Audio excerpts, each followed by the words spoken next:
All right, let's dig in a little bit more deeply into some of these points. Words really matter. I grew up loving speaking. I want you to think about maybe your very, very first early passion. Maybe you were the kid that put all the Legos in a row, or maybe you were the kid, my son Ben's so competitive, he'd wake up and want to know who woke up first, like sleeping was a race. You know, like you have these things the way you're wired. For me, it was speaking. I grew up in the Bible Belt, and I'd put all of my, stuffed animals, and I'd give a sermon. And we'd have an altar call, and I'd tell a story, and I'd mobilize people to action, and I'd have a phrase or two that I'd repeat. And, it wasn't about dolls or nurses. It was about sharing a story through words that inspired people and moved them to action. I bet if I gave you a few minutes, you could think of that early passion. It was before anybody made you do something. It was before you had an assignment at school, before you thought you knew what it would take to get into a certain profession. When you think about those fundamental passions, and about words, peeling the onions back to see what's at the heart of things really matters. And so I want to do that about the word crisis. A crisis is not just a problem on steroids. It's not just a bad occurrence, like an accident. A crisis is fundamentally a collapse of what was, so going back is really not an option, okay? It's really something where we're rebuilding and a rebirth is required.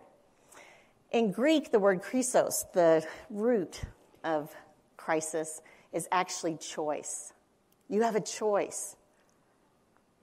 Think about in a medical crisis. When you hit a medical crisis, you're at the point where things are either going to go really downhill and demise, or they're going to turn around and you kind of have a therapeutic intervention to go to rebirth. So I want you to think about crisis not just as the shit show we've all lived through, but really about this moment that shook everything up.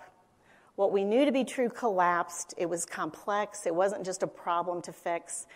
But now we have to choose about what's next. It can happen, we think about, going through the airport yesterday, 9/11, thinking about that shared crisis, the literal collapse of so much, not just two buildings. It was of trust and of our society and of so much, and a rebuilding that in many ways has brought incredible healing and beauty and depth. But it could also be a relationship crisis, a betrayal in a friendship. It could be an identity crisis, trying to figure out who you are at age 13 or at 30 or at 55. These crises are times where going back is not an option, so moving forward gives us some choices. What do we do next? The key thing I can share with you as you think about what's going on in your own life, and maybe things, this isn't an all or nothing. You've got some things that are going great, some things that you feel unsteady.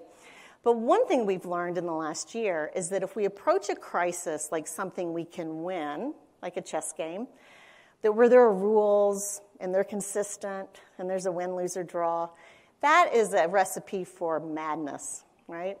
When I was writing the book, Netflix came out with The Queen's Gambit. I don't know if anybody watched that. It's about a series of chess tournaments in the 1960s. I loved it because it's based in Lexington, Kentucky, my hometown. Her first tournament was right there at Henry Clay High School. And again, I'm not a chess person at all, but there's a certain intrigue and drama when you think you know the rules and you've practiced and you concentrate and you're smart and the green light goes. We're kind of like that professionally too, right? Like, I know my stuff.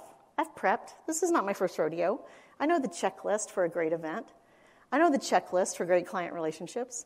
I know the checklist for raising the value of my business. That really gets blown up during a crisis where we have to think more about navigating a roaring sea. Okay, so instead of winning a game, it's less about certainty, more about stability. Less about rules we used to rely on, and more about agility to this wild, rumbling wave that's going out there.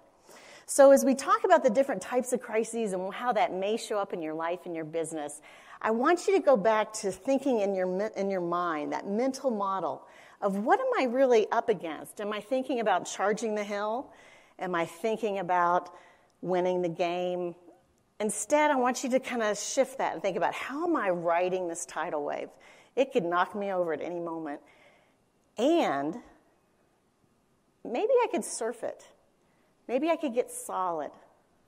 I can look outward. I can hold my body in a way that I'm agile and strong and centered. That's really, really good.